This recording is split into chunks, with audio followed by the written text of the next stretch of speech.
अस्सलामुअलैकुम नाजरीन, उम्मीद करता हूँ कि आप अच्छे होंगे। आप सभी हजरात का खुश आमदेद है, वेलकम है हमारे YouTube channel learning to teaching online पर। जो भाई हमारे वीडियो को सब्सक्राइब अभी तक नहीं किए वो सब्सक्राइब कर लें और हमारे वीडियो को लाइक कर लें। जैसा कि आप सभी जान रहे हैं कि बिहार में एक बड़े पैमाने पर उर्दू मुअल्लिम की बहाली होने जा रही है, प्राथमिक स्तर पर भी और इस तरीके से माध्यमिक स्तर पर और हायर यानी कि उच्च माध्यमिक स्तर पर। तो मैं आपसे इस सिलसिले में ज़्यादा बातें नहीं करूंगा। व्हाट्सएप ग्रुप पर और बहुत सारी जगहों से आपको बहुत सारी जानकारी मिल चुकी है कि आपको जो है फर्स्ट पेपर में यानी कि आपको 75 नंबर का उर्दू है और इस तरीके से जो माध्यमिक और उच्च माध्यमिक है उसमें विषय से 100 नंबर का उर्दू आपको पढ़नी है। तो हम कहाँ से तैयारी करें? सबसे बड़ा इस वक्त सवाल यह है कि हम कहाँ से तैयारी करें, कहाँ से पढ़ें, हमको कौन सी किताब पढ़नी चाहिए। तो मेरा मशवरा यह है कि सबसे पहले, जैसा कि आप अगर माध्यमिक की तैयारी कर रहे हैं या उच्च माध्यमिक की, तो आपको माध्यमिक वाले को 9-10 को पढ़ानी है। तो आप 9-10 का जो टेक्स्ट बुक है उर्दू और इस तरीके से 11-12 कहकशा की हिस्सा वाला कहकशा दोम और इस तरीके से बीए की जो किताबें हैं उर्दू की, वो उसको आप सबसे पहले पढ़ें।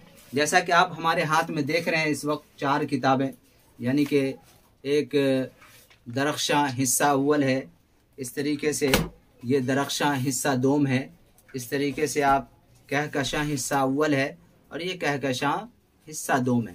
तो मैं ये 4 किताबों को मैं कोशिश करूंगा आपके सामने इसको जो है टॉपिक वाइज मैं इसको पढ़ाऊं, अच्छे तरीके से पूरे तैयारी के साथ आपके सामने मैं आऊं और इसको आसान करके। हमें बहुत सारे ऐसे भाई हैं जिनको उर्दू पढ़ने में भी दिक्कत होती है, यहाँ तक कि कहानी पढ़ लेने के बाद उन्हें समझ में भी नहीं आती कहानी के पूरे चांद की रात का खुलासा क्या है, उसके अहम पॉइंट्स क्या है।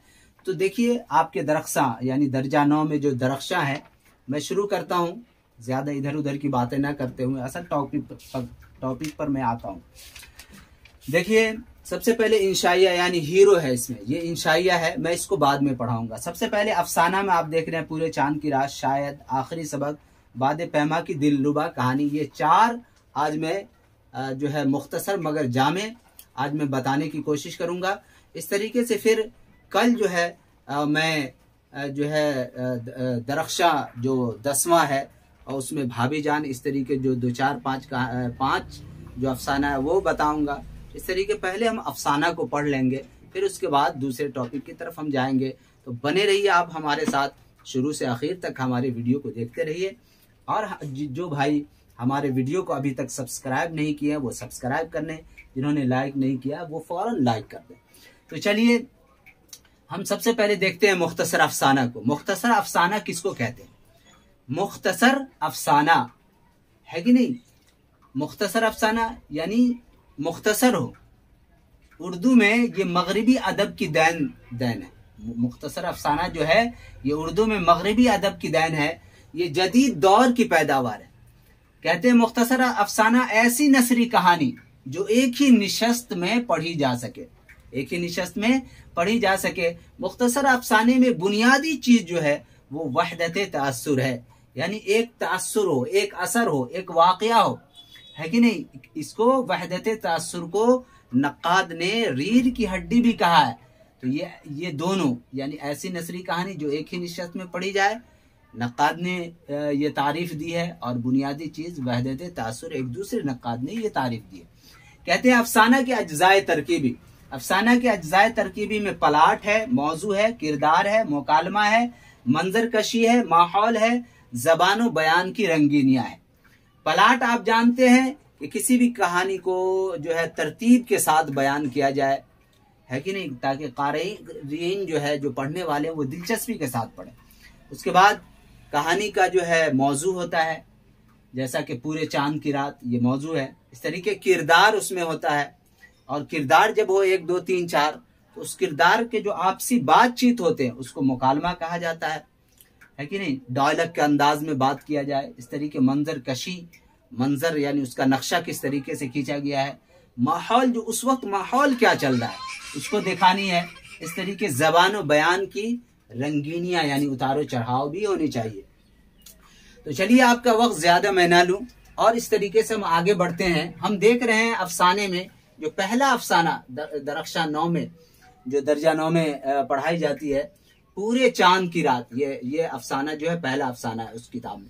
पूरे चांद की रात, पूरे चांद की रात, इसको किसने लिखा है? तो कृष्ण चंद्र ने। चलिए मैं पहले खुलासा पे बताना चाहूंगा। पूरे चांद की रात, आप देख रहे हैं पूरे चांद की रात में, इसमें एक बूढ़े मर्द और एक बूढ़े औरत की इश्क भरी कहानी को बयान किया गया है।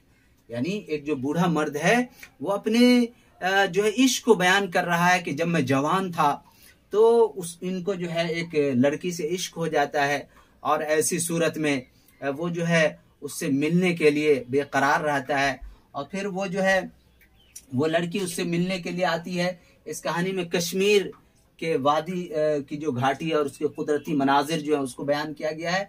वो उससे मिलने के लिए आती है, फिर जो है नाव पर यानी कश्ती पर वो लोग बैठ करके बातें करते हैं।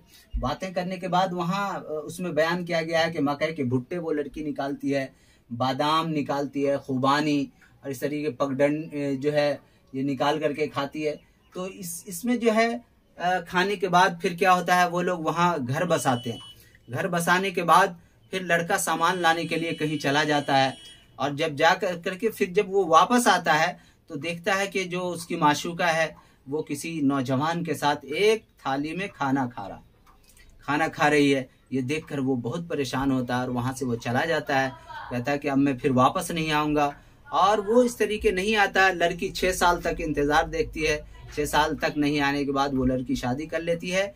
फिर जो है 48 साल के बाद जब वो आदमी फिर वहाँ वो कश्मीर की उस वादी में जब वहाँ पहुँचता है तो वहाँ देखता है कि भाई एक आवाज़ आती, वो जो घर लिया था उस वक्त वो अपने घर को देखता है तो उसके अंदर से एक आवाज़ आ रही होती है। जब वो जाता है तो देखता है कि छोटे छोटे बच्चे खेल रहे हैं और जो वो माशूका बूढ़ी हो चुकी होती है वो देखती है तो जो है वो पहचान नहीं पाती है।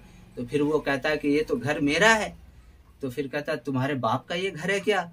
फिर वो कहता है नहीं मेरा ही है, लेकिन अब तुम इसमें आराम और सुकून के साथ रहो। फिर वो लड़की को याद आती है, कहती है अच्छा तुम हो। फिर उसके बाद वो दोनों बूढ़ा और बूढ़ी बाहर निकल करके फिर जो है वो पुल पर वो सैर करने लगते हैं। इस तरीके ये कहानी है। तो इसमें जो अहम किरदार है वो एक बूढ़े मर्द और औरत की इश्क भरी कहानी है, पूरे चांद की रात। इसमें आपको याद रखनी है कि मकई के भुट्टे का जिक्र है, बादाम का जिक्र है, खुबानी का जिक्र है कि नहीं। उसके लड़की के आंगन में खुबानी का दरख्त रहता है। इस तरीके पगडंडी, जहाँ पर ये आप कहानी में पढ़ेंगे कि वो लड़की को छोड़ने उसका वालिद आता है, पगडंडी एक जगह है।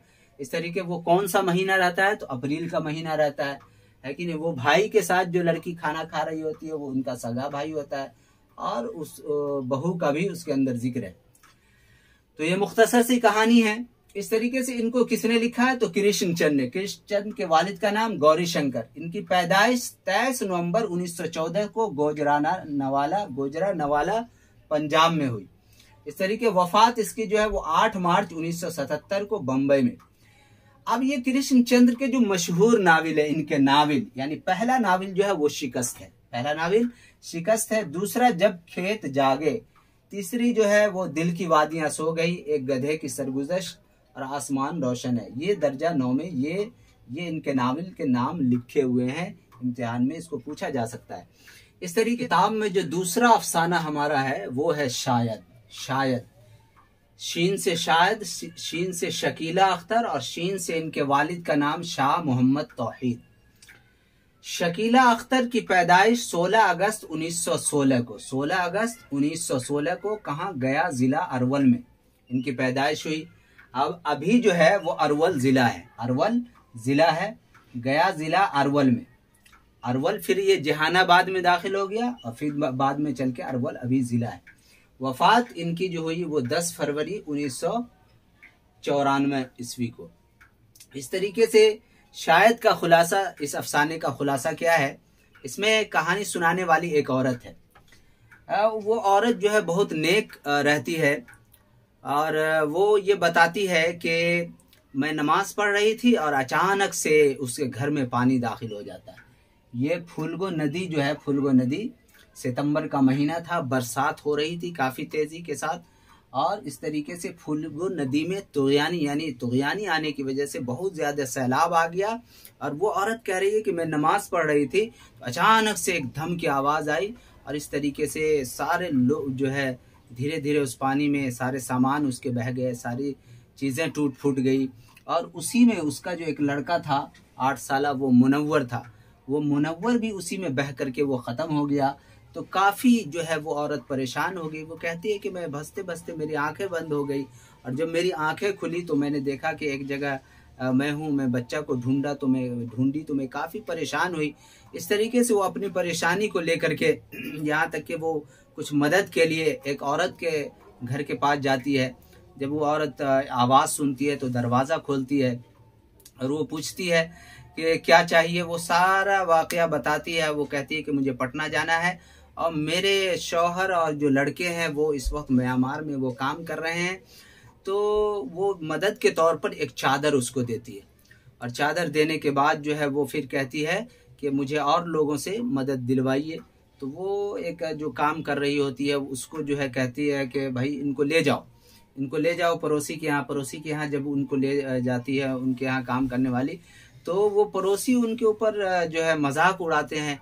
वो कहते हैं कि अरे ये तो बहानाबाज लगती है, अरे तुम तो इतना माहिर हो गई है कि तुम तो आंसू भी बहाना जान रही हो, तुम तो बहुत ज़्यादा, यानी खूब मजाक उड़ाती है। फिर वहाँ से वो जब आती है और वो सारी कहानी को जब वो औरत के पास सुनाती है तो वो औरत शक में पड़ जाती है कि वाकई ये तो एक जो है बनाव तो नहीं कर रही है। तो शायद का लफ्ज़ यहाँ पर इसका ये उन्वान दिया गया है। तो ये देख रहे हैं, इसमें याद रखने की चीज़ है जो मुनव्वर, जो उसका 8 साल बच्चा उस औरत का जो पानी में बह जाता है, फुल्गो नदी है, इसमें तुग़यानी आता है, सितंबर का महीना होता है। इस तरीके से अफसाने में जो है ये शकीला अख्तर जो है इसका जो अफसाना है वो पहला अफसाना रहमत है। ये 1936 ईस्वी में अदबे लतीफ़ में शाये हुआ। किस में शाये हुआ? 1936 में अदबे लतीफ़ में पहला अफसाना रहमत शाये हुआ। इस तरीके से दूसरा जो इसका है वो दर्पण है, आँख मचौली है, डायन है, आग और पत्थर है, लहू के मोल, आखिरी सलाम। और इस तरीके से इसका एक नावल है जो तिनके का सहारा है। इस तरीके से आप बने रहिए, हम इसको मिटाते हैं, इसके बाद आखिरी सबक हम देखते हैं। तो इस किताब का तीसरा अफसाना आखिरी सबक है। इसको लिखने वाले हैं मुसन्निफ अल्फा नसू दादे। इनकी पैदाइश 1840 में कहाँ? शहर नाइस फ्रांस में हुई। तो इनकी कहानी जो आखिरी सबक है यानी अफसाना, इसके जो किरदार है, जो मैन किरदार है वो मास्टर साहब का नाम क्या है? मूसियो हैमल। और स्टूडेंट जो है वो फरनीज है, उसका नाम क्या है? फरनीज। और मास्टर साहब आखिर में बोर्ड पर जिंदाबाद फ्रांस लिखते हैं। होता यूं है कि मास्टर साहब एक अरसे से, यानी ये मूसियो हैमल जो है एक अरसे से वो फ्रांस की ज़बान के वो मुअल्लिम थे और फ्रांस की ज़बान वो पढ़ाते थे। एक अरसे के बाद वो आखिरी सबक देने वाले थे। तो उसमें जो एक शरारती लड़का जो अक्सर नागा करता था इधर उधर, फरनीस नाम का जो लड़का था, वो जल्दी वो कपड़ा पहन करके जब वो स्कूल जाता है और रास्ते में जब कुछ लोग मिलते हैं फिर भी वो अपने क्लास में जा करके बैठ जाता है। वो डरा रहता है कि मैं कैसे गर्दान सुनाऊंगा। लेकिन जो मूसियो हैमल जो रहते हैं ये पहले बहुत सख्त रहते हैं, डंडा रखते हैं, लेकिन उस दिन बिल्कुल खामोशी के साथ वो कुर्सी पे बैठे हुए होते हैं। बहुत सारे लोग उस क्लास में उस दिन होते हैं, तफसील के साथ जो है दर्स व तदरीस के काम को वो अंजाम दे रहे होते हैं। और वो आखिर में वो ये कहते हैं कि आज ये आखिरी सबक है। तो ये दिखाया गया है कि लड़के के अंदर बहुत एहसास होता है और ये मास्टर साहब की हर बात उसको आखिर लगती है। बहरहाल इस तरीके से ये क्लास ख़त्म हो जाता है। आखिर में मास्टर साहब जिंदाबाद फ्रांस बोर्ड पर लिख देते हैं और सारे बच्चे को कहते हैं कि अब लोग आप यहाँ से जाइए। तो मुख्तसर ये है। इस तरीके से जो चौथा अफसाना है हमारा इस किताब का वो है बाद पैमा की दिलरुबा कहानी। बाद के माने हवा, पैमा यानी के नापने का आला है ना, नापने का आला। बाद पैमा जो होता है वो एक हवा को नापने का आला है जिसके जरिए से हवा के जो है प्रेशर को नापा जाता है। तो इसमें भी जो है ये जो है साइंसी तहकीक से मुताल्लिक कहानी है। बाद पैमा की दिलरुबा कहानी ये साइंसी तहकीक से मुताल्लिक कहानी है। इसके जो मुसन्निफ है वो सक्टफ एंड सक्टफ है। ये अंग्रेजी है ना, अंग्रेजी से इस कहानी का तर्जमा किया गया है। इसके मुतरज्जिम यानी तर्जमा करने वाले वो है अनीसुद्दीन मलिक है कि नहीं। इसमें जो किरदार है वो डीवक का है, टोरेसली का है, गैलीलियो का है, पास्कल का है, मूसियो का है कि नहीं। थोड़ा सा मुख्तसर मैं इसको बताना ये चाहूंगा कि डेवक नाम का एक बहुत बड़ा आदमी रहता है। वो अपने महल में एक कुआं खुदवाता है। कुआं खुदवाने के बाद देखता है कि पानी ही नहीं आ रहा है। तो 40 फीट तक यानी 40 फीट गहराई के बाद पानी आता है। और फिर वो पाइप के जरिए से जो है वो उसमें से पानी निकालना चाहता है, लेकिन बहुत कोशिश करने के बाद पानी ऊपर नहीं आता है। तो बहुत सारे साइंसदान लोगों को बुलाते हैं, टोरेसली को, गैलीलियो को, पास्कल, मूसियो, सारे लोग आते हैं। बहरहाल गैलीलियो किसी तरीके से जो है वो कुछ बताते हैं तो फिर पानी ऊपर आ जाता है। तो इस कहानी के अंदर जो है बाद पैमा की दिलरुबा कहानी किनकी लिखी है? सक्टफ के इनके मुतरज्जिम तर्जमा करने वाले अनीसुद्दीन मलिक है कि नहीं। ये इन लोगों का जो है किरदार है। तो आप इनको ये मुख्तसर इन चीज़ों को अपने जहन में याद रखें और इस तरीके से आप पढ़ना शुरू कर दें।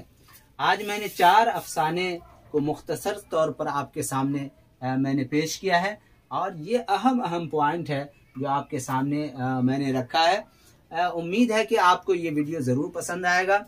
अगर अच्छा लगे तो आप हमारे वीडियो को लाइक कीजिए और कमेंट्स के ज़रिए से आप अपनी राय ज़रूर दें और मैं कोशिश करूँगा कि मैं इससे बेहतर से बेहतर तरीके से वीडियो आपके सामने लाऊं। तो इजाज़त दीजिए अपने भाई शौकत अली को। अस्सलाम वालेकुम।